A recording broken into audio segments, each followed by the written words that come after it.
Hello student, आज हम लोग पढ़ेंगे मोल कंसेप्ट। ये चैप्टर बेसिकली केमिस्ट्री में सबसे ज़्यादा इम्पोर्टेंस रखता है और इसको हम लोग केमिस्ट्री का अरिथमेटिक कहते हैं। तो मोल कंसेप्ट में सबसे पहले सीखेंगे कि मैटर क्या होता है।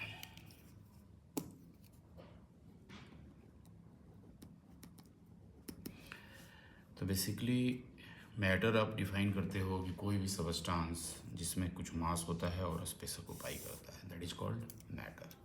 यानी आप कह सकते हो anything which occupies a space and have some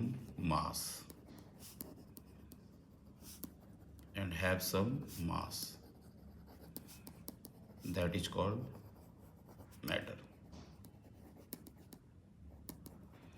तो वह कोई भी सबस्टांस जो कुछ मास रखता हो साथ ही साथ स्पेस ऑक्युपाई करता हो, that is called matter. Matter का थ्योरी इंट्रोड्यूस किया डाल्टन ने, जिसे हम लोग थ्योरी ऑफ मैटर कहते हैं। थ्योरी ऑफ मैटर कहते हैं या इसे हम लोग डाल्टन्स एटॉमिक थ्योरी कहते हैं। डाल्टन्स एटॉमिक थ्योरी यानी फर्स्ट टाइम एटम को किसने इंट्रोड्यूस किया? तो फर्स्ट टाइम एटम को इंट्रोड्यूस किया डाल्टन ने।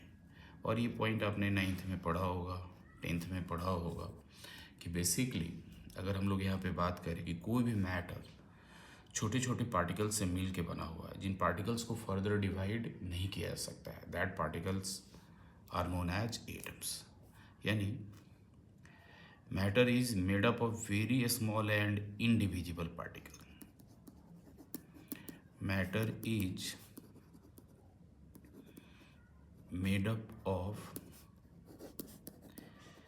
very small and indivisible particles,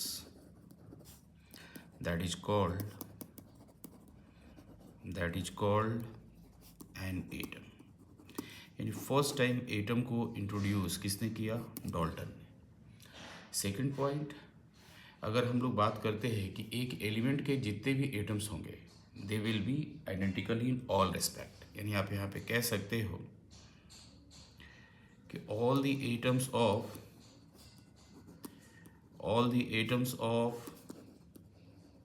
same element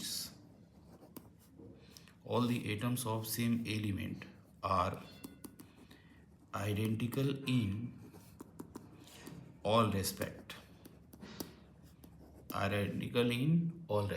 they have same mass, shape and size। they have same mass, shape, size and nature। Chemical nature भी क्या होगा? सेम होगा।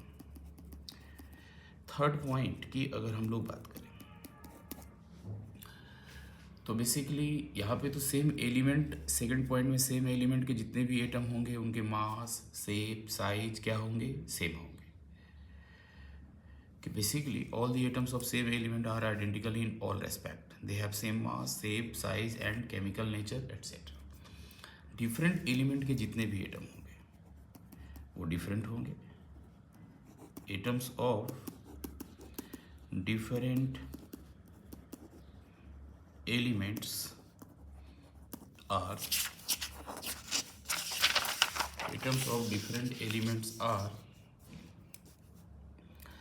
different in all respect,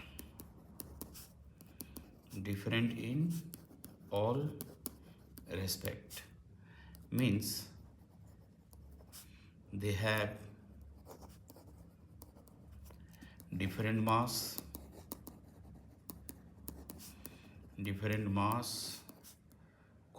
size and chemical nature etc। Shape यहाँ पे spherical होगा। Shape क्या होगा? Same होगा। चौथा पॉइंट, जैसा कि हम लोगों ने पढ़ा है कि अगर कोई भी केमिकल रिएक्शन जो नेचर में एग्जिस्ट करता है उसका मास क्या होगा, कंजर्व होगा। और बेसिकली मास कंजर्व होगा तो हर एक एलिमेंट के एटम्स क्या होंगे, कंजर्व्ड होंगे। यानी एटम ना ही यहाँ पे क्रिएट होगा ना ही एटम डिस्ट्रॉय होगा। यहाँ पे स्टेटमेंट दिया हुआ है बेसिकली डाल्टन ने कि atoms can neither be created nor be destroyed during a reaction. Atoms can neither be created nor be destroyed during a reaction, या आप कह सकते हैं in a chemical reaction.